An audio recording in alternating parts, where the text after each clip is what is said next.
거룩하신 아버지 하나님 은혜를 감사합니다. 오늘도 저희들에게 주님을 찬양할 수 있는 예배의 시간을 허락하여 주시고 이 시간 말씀을 통하여 빛과 은혜 나눌 수 있는 귀한 시간 허락하여 주신 것 감사합니다. 아버지 하나님, 오늘 말씀이 우리가 많이 들어왔고 익히 알고 있는 그런 내용의 말씀입니다. 그러나 이 시간을 통하여 새로운 하늘의 비밀을 깨달을 수 있게 하여 주시고 우리의 심령이 다른 시각에서 하나님의 말씀을 깨달을 수 있는 은혜가 있게 하여 주옵소서. 오늘도 참석하지 못한 사랑하는 우리 성도님들 어느 곳에 있든지 이 예배의 시간을 기억할 수 있게 하여 주시고 예배의 시간을 기억함으로 인하여 예배에 참석해야 되겠다는 신앙적 결심이 일어나는 귀한 시간이 되게 하여 주옵소서. 오늘도 말씀을 통하여 저희들에게 꼭 있어야 할 말씀, 이 마지막 시대를 살아가는 저희들에게 꼭 필요한 말씀 저희들에게 허락하여 주시고 피차 은혜 나눌 수 있도록 역사하여 주옵소서. 예수님의 이름으로 기도 올리옵나이다. 아멘. 감사합니다. 오늘 본문의 내용의 말씀은 잘 아시는 말씀이죠. 많이 들어오셨고 또 익히 알고 있는 그런 내용의 말씀입니다. 그러한 내용의 범주를 벗어날 수 없지만 또 그러한 내용을 따라서 우리에게 주시는 말씀이 어떤 것인가 다른 시각에서 한번 생각해 보면서 은혜를 나누고자 합니다. 오늘 본문 말씀은 예수님의 마태복음에 나오는 5대 강화가 있습니다. 그 강화 중에 5번째 강화로서 또 오늘 본문 13장 말씀에는 7가지 천국 비유에 대한 말씀이 나옵니다. 그 첫 번째 비유로 오늘 씨 뿌리는 비유에 대해서 말씀을 해주고 있습니다. 오늘 씨 뿌리는 비유는 팔레스틴 지방, 그러니까 이스라엘 지방에서 행해지던 농사법을 배경으로 해서 예수님께서 비유로 말씀을 해주고 계십니다.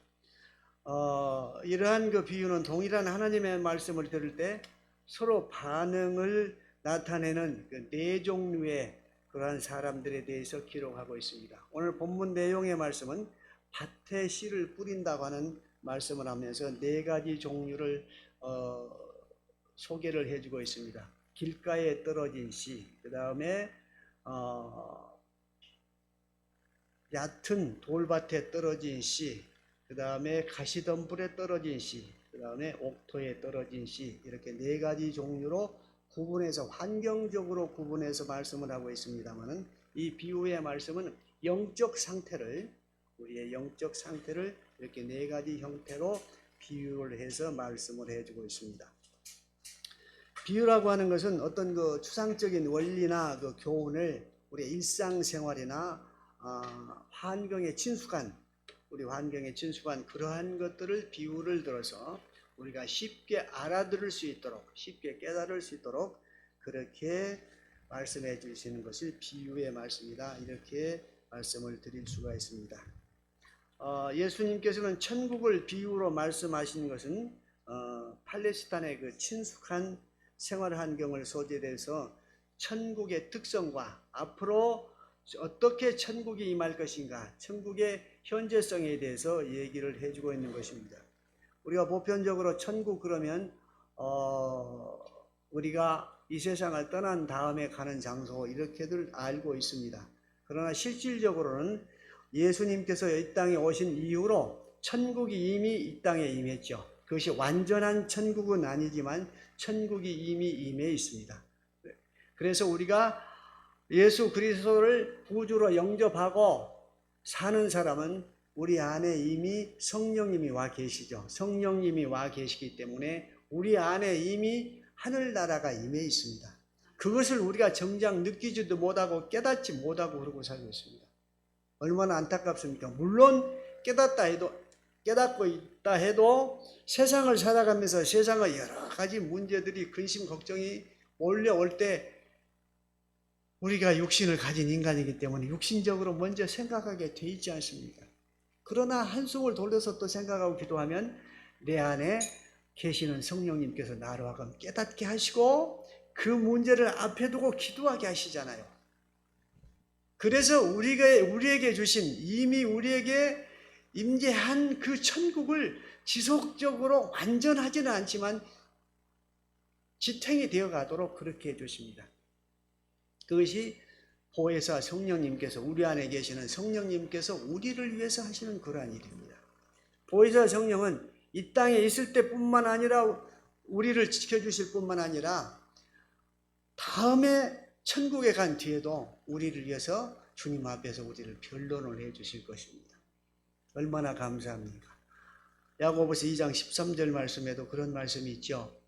긍휼을 행하지 아니하는 자에게는 긍휼 없는 심판이 있으리니 긍휼은 심판을 이기고 사랑하느니라. 이렇게 말씀하시죠. 긍휼은 불쌍히 여기는 마음은 아닙니다.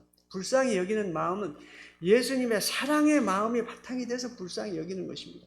예수님의 사랑의 마음이 있으면 우리가 인내할 수 있게 되고 또 남을 불쌍히 여기는 그런 마음을 우리에게 주시지 않습니까?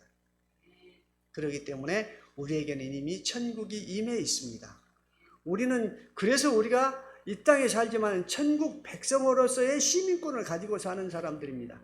세상에 소속된 그 나라의 시민권을 가지고 살기도 하지만 우리는 이미 천국 시민권을 가지고 살고 있습니다. 이것을 우리가 분명히 인식을 해야 됩니다. 세상에 아무리 힘들고 어렵고 내가 감당할 수 없는 그런 일처럼 느껴질지라도 이미 나는 천국 시민이기 때문에 그 천국 시민권을 가지고 천국 시민의 권리를 누구에게 주장을 해야 됩니까? 누구에게 주장을 해야 돼요? 나에게 권리를 주시는 하나님 아버지께 기도를 해야 되잖아요. 우리가 하나님 앞에 기도를 못할 것이 뭐 있습니까? 제가 가끔 말씀드리지만은 성령을 해방하는 죄는 용서받을 수 없다 그러죠. 그런데 보편적으로 그렇게들 말씀하십니다는 저는 그 부분에 대해서는 그것까지도 용서받을 수 있다고 생각하는 사람 중에 한 사람입니다. 왜? 사도 바울이 성령을 해방하는 죄를 저질렀잖아요. 예수님을 믿는 자들을 다 모조리 잡아다가 죽이고 스데반 집사님까지 순교 현장의 책임자였고, 그래서 저는 성령을 해방하는 죄까지도 하나님의 역사가 있으면, 성령님의 역사가 있으면 용서를 받을 수 있다고 저는 생각을 합니다. 우리가 하나님 앞에 용서받을 수 없는 죄가 아무것도 없는데 그러한 특권을 주셨는데 세상의 모든 염려, 근심, 걱정, 나에게 하늘의 시민권을 부여해 주신 그 하나님 앞에 기도해서 권리를 찾아야 되잖아요. 무엇으로? 기도로 권리를 찾아야 되잖아요.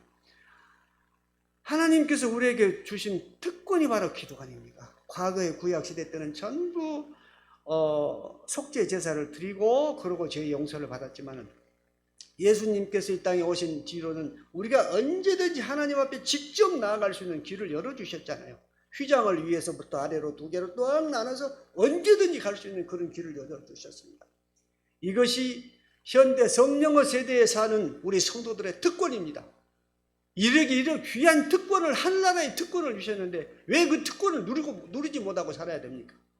당연히 누리고 살아야 됩니다. 세상의 염려, 근심, 걱정, 질병, 모든 문제 주님 앞에 기도하면 주님께서 해결책을 주시잖아요.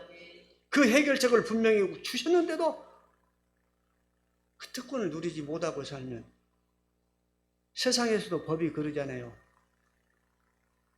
권리 위에 잠자는 자는 권리가 그 사람을 보호해 주지 않는다 그러잖아요. 우리는 권리를 누려야 됩니다. 하늘나라 백성의 권리를 누려야 됩니다.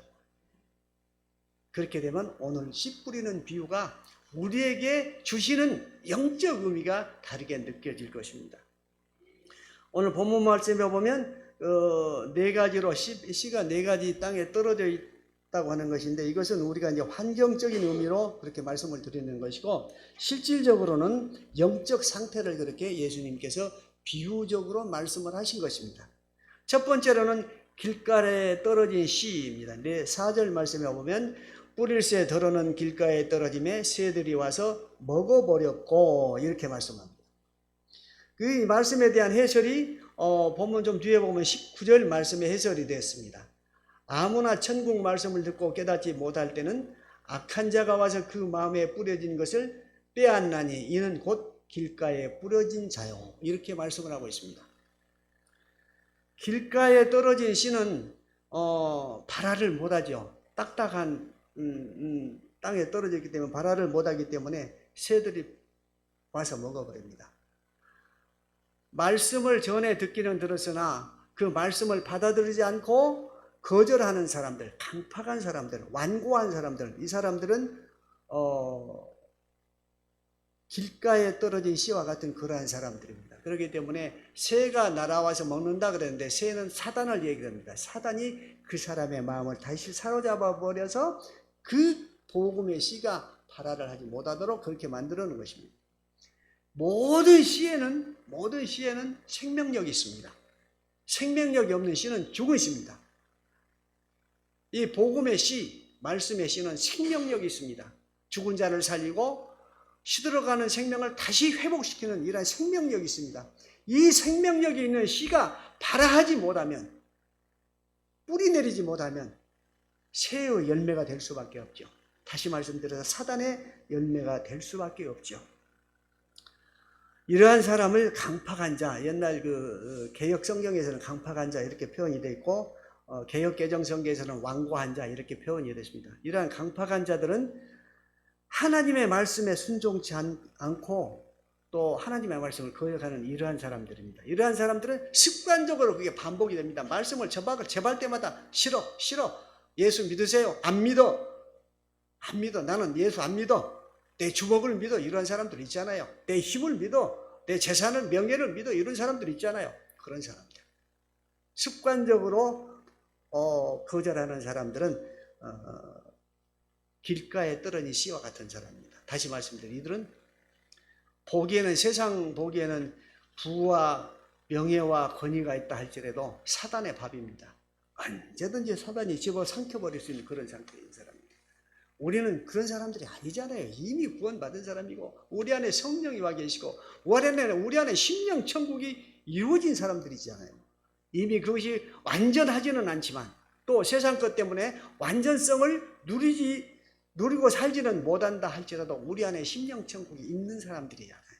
그렇기 때문에 그러한 사람들과는 질적으로 다른 사람들입니다. 그렇기 때문에 우리는 심령 천국을 잘 가다듬어 나가면 하나님께서 정말로 아름다운 사랑하는 내 자녀들아 백성들아 하면서 하나님께서 기뻐하실 것입니다. 두 번째로는 돌밭에 떨어진 씨입니다. 5절부터 6절 말씀까지인데 제가 한번 읽어드리겠습니다. 더러는 흙이 얕은 돌밭에 떨어짐에 흙이 깊지 아니하므로 곧 싹이 나오나 해가 돋은 후에 타서 뿌리가 없음으로 말랐고 이렇게 얘기를 합니다. 주님께서 돌밭에 떨어진 씨앗은 바로 싹이 나오나 바로 죽는다고 그렇게 말씀을 하셨습니다. 팔레스틴 땅, 이스라엘 땅들은 대개 그 밑에가 석회층으로 되어 있습니다. 그래가지고 표토층이 좀 있고 그 다음에 딱딱한 돌층이 있어요. 그래서 그 흙이 얕은 그러한 곳에 떨어진 씨는 싹이 나기는 하나 바로 돌 밑에 돌이 있기 때문에 말라 죽어버리는 그러한 것을 비유로 해서 말씀을 하시는 것입니다.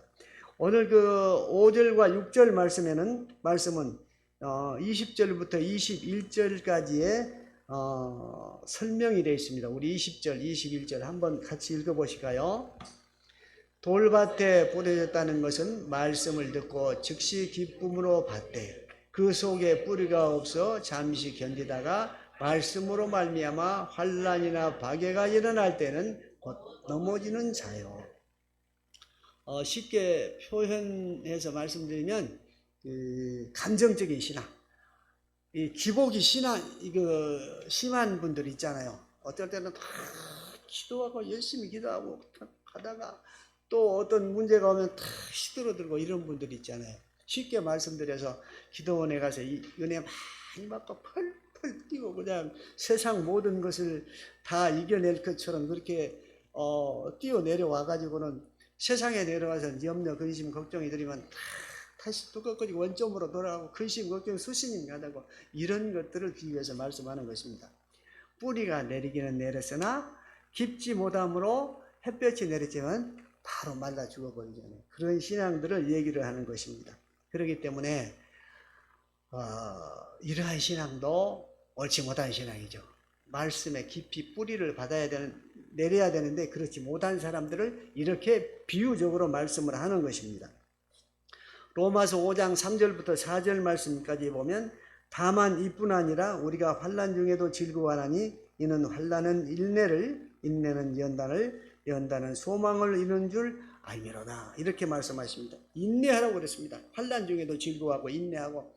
그래서 환난은 인내를, 인내는 연단을, 연단은 소망을 이룬다. 이렇게 말씀하십니다. 이렇게 연단을 거친 다음에 소망을 가진 사람이 열매를 맺을 수가 있죠. 어떠한 열매를 맺을 수 있습니까? 어떠한 열매를? 성령의 9가지 열매를 맺을 수 있죠. 갈라디아서 5장 22절 23절에 있는 말씀, 오직 성령의 열매는 사랑과 희락과 오래 참음과 자비와 양성과 충성과 온유와 절제니 9가지 열매죠. 이렇게 잘 견디고 소망을 이룬 그런 사람들은 성령의 열매를 맺을 수 있습니다. 또 성령의 열매를 맺는 사람은 반드시 사랑을 실천하게 되죠. 신구약 성경 전체를 요약하면 사랑, 좀 더 구체적으로 보면 하나님 사랑과 이웃 사랑, 이렇게 사랑을 실천할 수 있습니다. 우리가 많은 것을 가르치고 성경 말씀을 구체적으로 가르치고 또 가르치고 해도 결과적으로 요약되는 말씀은 사랑입니다. 아무리 성경 말씀을 많이 알고 또 유창한 설교를 해도 사랑을 실천할 줄 모르면 그건 살아있는 생명력이 있는 신앙이 아닙니다. 사랑은 실천해야 됩니다. 실천함으로 해서 우리가 그 사랑의 진가를 알 수 있고 하나님의 살아계심을 상대가 인식할 수 있는 것입니다. 얼마 있지 않으면 이제 6월 25일 6.25가 일어난 날이죠. 벌써 6.25가 일어난 지 73년 전 일입니다. 73년 전 일인데 사실 지금 우리나라가 어렵잖아요. 대내외적으로 여러 가지 어렵고 말씀드리지 않아도 잘 알 것입니다. 어렵습니다. 어려운데 지난번에도 한번 말씀드렸습니다마는 한국이 2050년대가 되면 세계 4대 강국이 된다 그러잖아요. 그 4대 2050년이면 27년밖에 남지 않았습니다. 그런데 거기를 가는 데까지 얼마나 많은 고난과 어려움이 역경이 국가적인 또는 개인적인 고난들이 예상이 되지 않습니까? 어렵잖아요. 그런 것들을 위해서 많이 기도를 해야 됩니다. 왜냐하면 정치하는 사람들이 내 마음에 들지 않고 하는 것은 둘째 문제고 우리는 이 땅에 태어난 이 땅의 국민의 한 사람으로서 당연히 이 땅을 위해서 기도해야 할 책임이 있는 사람입니다. 다니엘과 같은 그러한 책임의식을 느껴야 됩니다. 잘하고 잘못하고를 떠나서 잘못하면 거기에 내 책임도 있다고 하는 그 공동 책임의식을 가지고 기도를 해야 됩니다. 그렇게 해야만이 한국이 그때 가면 2050년에 가면 4대 강국에 들어갈 수 있는 그런 기반이 되지 않겠습니까? 그것을 외교가에서는 그렇게 얘기를 하죠. 한국이 그렇게 될 수밖에 없는 5가지 요인을 꼽죠. 첫째는 한국인의 열정. 한번 한다고 하면 죽기 아니면 살기 그러잖아요. 죽기 아니면 살기. 한국인의 열정. 그 다음에 한국인의 학구열. 이러한 열정을 가지고 공부를 해도 그냥 죽기 아니면 살기로 공부를 하지 않아요. 그러니까 업적이 나타나고 지금 아직 그 정치 쪽에서 많이 우리가 노벨상을 받았습니다만은 학문계에서도 곧 노벨상을 받을 그런 문턱에 와 있는 나라입니다. 학문적인 열구. 그 다음에 한국인의 기술력. 첨단 산업에 한국이 따라올 나라가 거의 없잖아요. 미국에서도 이제 우리가 만든 함정들이나 이런 것을 인수를 해간다는 그런 얘기가 있고 그런데 한국인의 기술력, 그 다음에 한국인의 네트워크, 세계 186개국에 흩어져 있는 한국인의 네트워크. 한국에서 우리나라에서 아침에 일어난 일을 전 세계에 흩어져 있는 우리 한국인들이 다 안다는 얘기예요. 인터넷망을 통해서. 그 다음에 중요한 것이 한 가지 있죠. 한국인의 프로테스탄티즘, 한국인의 기독교 정신, 이것을 꼽고 있습니다. 가장 중요하게 외교학자들이 얘기하는 가장 중요한 것은 한국인의 기독교 정신을 꼽고 있습니다. 우리가 국내에서 교회들이 잘못하고 몇 분들이 잘못하고 엉뚱한 짓을 하고 그런 것들이 있긴 하지만 그래도 외국인들이 보는 눈에는 세계에서 예수를 가장 잘 믿는 나라를 한국을 꼽고 있습니다. 우리가 실질적으로 느끼잖아요. 새벽 예배가 살아있는 나라는 지구상에 있는 국가 중에 한국밖에 없습니다.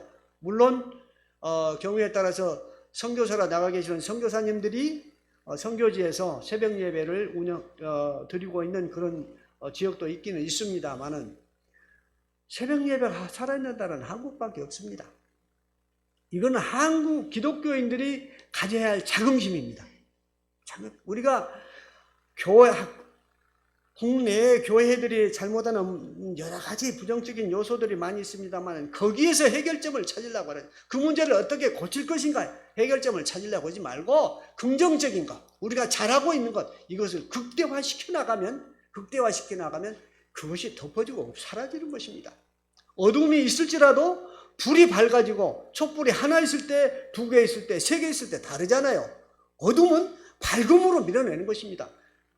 이러한 한국 교회의 긍정적인 면을 극대화시키고 살려나가면 모든 부정적인 문제들은 사라지리라고 믿습니다. 그렇기 때문에 우리는 국가를 위해서 많이 기도해야 됩니다.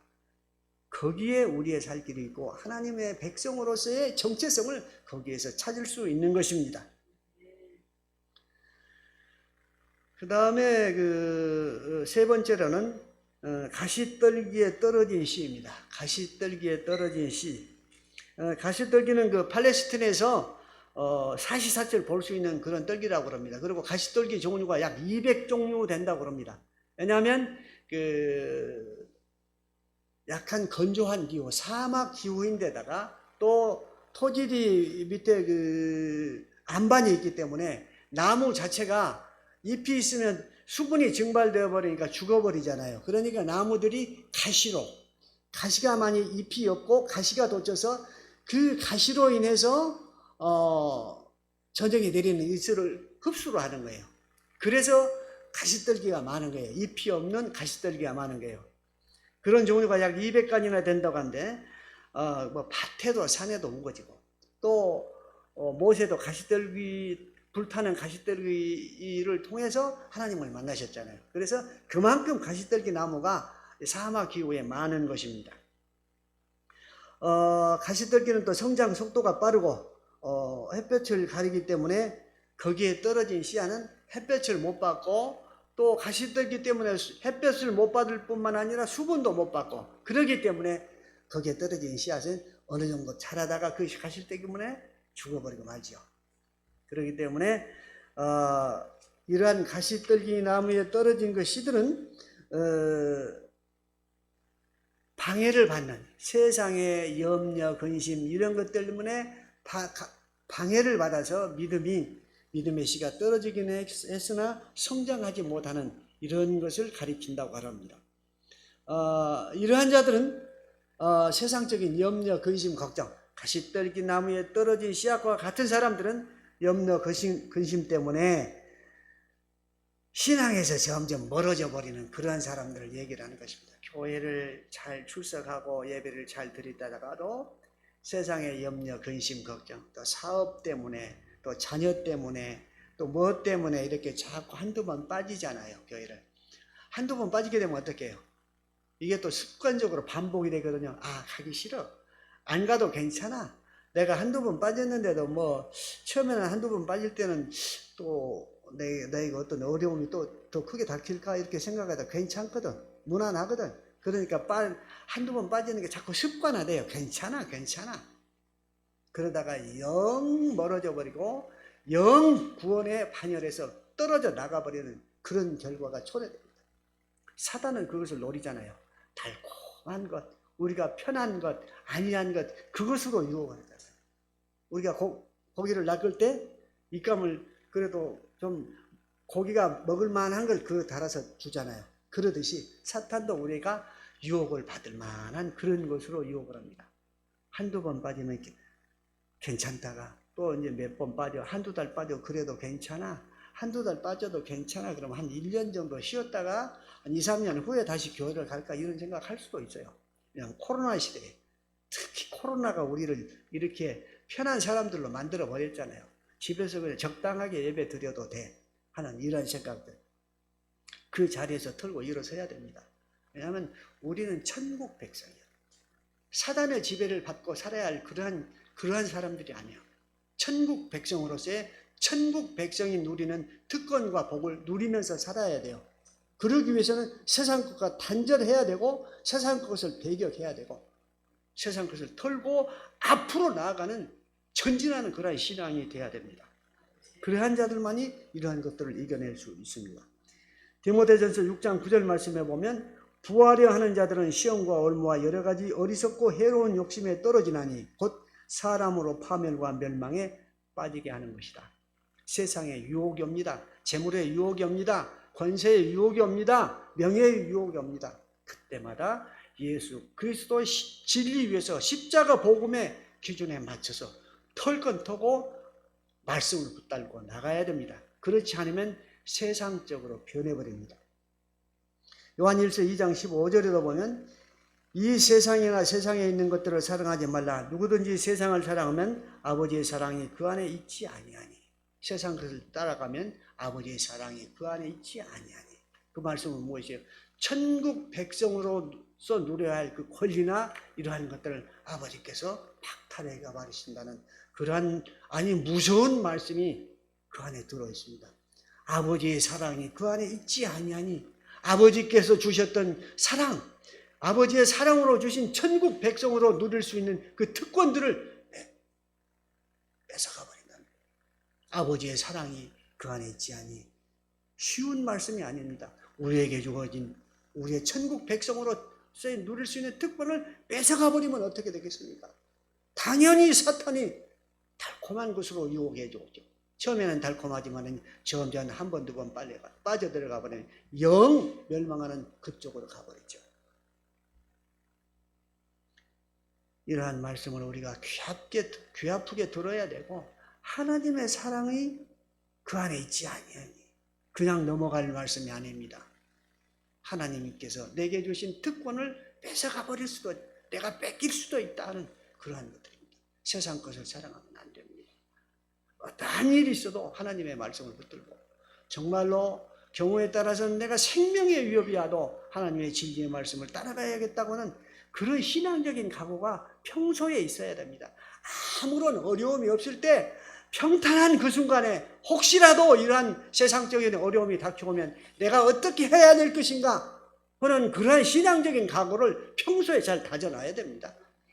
그래야 어떤 경우에 왔을 때 내가 하나님의 말씀을 따라야겠다는 선택할 수 있는 그러한 아주 결단력이 있게 되는 것입니다.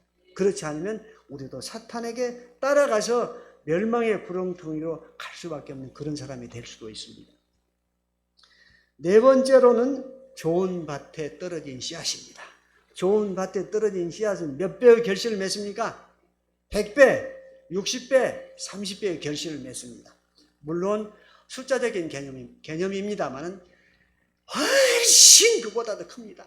우리가 우리의 능력으로 감당할 수 없는 그런 복두를 주신다고 하는 그 내용들이 그 안에 들어 있습니다. 100배, 60배, 30배 숫자적인 개념이 아닙니다. 30배나 60배나 100배나 하나님의 능력은 동일한 능력입니다.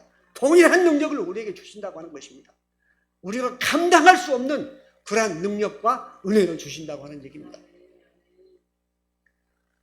그래서 하나님께서는 우리의 사랑을 주셨고 그 사랑을 가지고 하나님의 사랑을 전해라고 하는 것 아닙니까? 사랑의 씨앗을 뿌려라고 하는 것입니다. 항상 모든 사람을 위해 모든 사람을 관용하고 긍휼하고 따뜻한 마음으로 대해주고 인내해주면 그것이 곧 사랑을 실천하는 것입니다. 사랑은 구체적으로 남을 관용하고 용서하고 긍휼히 여기고 또 참아주고 그런 것이 사랑 아닙니까? 이렇게 했을 때 하나님께서는 기뻐하시고 우리에게 100배, 60배, 30배의 결실을 맺을 수 있는 그런 사람들로 만들어 주실 것입니다. 에스겔서 11장 19절에서 20절 말씀에 보면 내가 그들에게 한 마음을 주고 그 속에 새 영을 주며 그 몸에서 돌 같은 마음을 제거하고 살처럼 부드러운 마음을 주어 내 율례를 따르며 내 규례를 지켜 행하게 하리니 그들은 내 백성이 되고 나는 그들의 하나님이 되리라. 새 영을 주며 그 몸에서 돌 같은 마음을 제거하고 하나님께서 말씀을 사모하고 기도하는 성도에게 우리의 마음, 돌 같은 마음, 죄를 다 제거해 주시고 부드러운 마음을 주셔서 하나님의 백성으로 특권을 누리며 살게 해 주시겠다고 약속하시지 않습니까?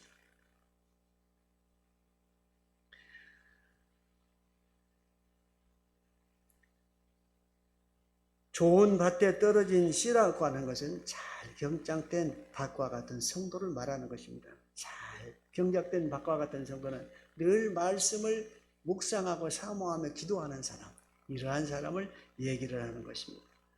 또 좋은 밭에 떨어진 씨라고 하는 것은 태양빛과 수분을 충분히 받은 밭과 같은 마음의 성도를 얘기하는 것입니다.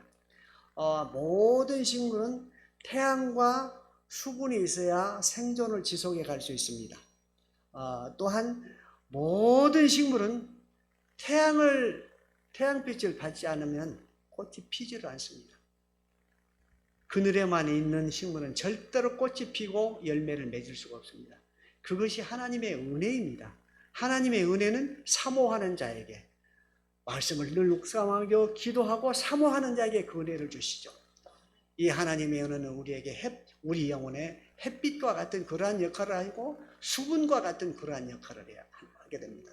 그러니까 늘 기도하면서 하나님의 은혜를 사모하고 말씀을 묵상하는 자에게는 100배, 60배, 30배의 결실을 맺는 그러한 결실 있는 나무가 되게 할 것입니다.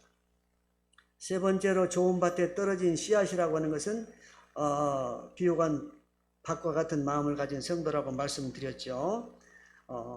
데살로니가서 2장 13절 말씀에 보면 이러므로 우리가 하나님께 끊임없이 감사함은 너희가 우리에게 들은 바 하나님의 말씀을 받을 때에 사람의 말로 받지 아니하고 하나님의 말씀으로 받음이니 진실로 그러하도다. 이 말씀이 또한 너희 믿는 자 가운데서 역사하느니라. 이렇게 말씀하고 있습니다.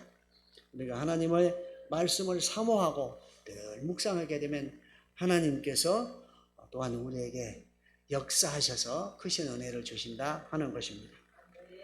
우리가 오늘 씨 뿌리는 비유에 대해서 말씀을 드렸습니다. 첫 번째로는 길가에 떨어진 씨, 그 다음에 돌짝 위에 떨어진 씨, 그 다음에 가시덤불에 떨어진 씨, 그 다음에 옥토에 떨어진 씨. 여러분의 마음의 씨는 어떠한 땅입니까? 옥토입니까? 길가입니까? 가시덤불입니까? 돌짝밭입니까? 여러분이 생각하시고 말씀을 잘 받아들여서 하나님의 말씀을 묵상하며 기도하면서 옥토와 같은 그러한 성도 여러분이 다 되시기를 바랍니다. 이러한 성도에게는 예수님께서 우리에게 약속해 주셨습니다. 요한복음 14장 26절 말씀에 약속해 주셨습니다. 보혜사 곧 아버지께서 내 이름으로 보내주신 성령, 그가 너희에게 모든 걸 가르치고 내가 너희에게 말한 모든 것을 생각나게 하리라. 예수님께서 우리에게 약속해 주신 말씀입니다. 옥토에 떨어진 씨가 되어서 이러한 예수님의 말씀이 늘 우리의 삶을 지배해 나가는 복된 성도 여러분이 다 되시기를 예수님의 이름으로 축원합니다. 기도하겠습니다.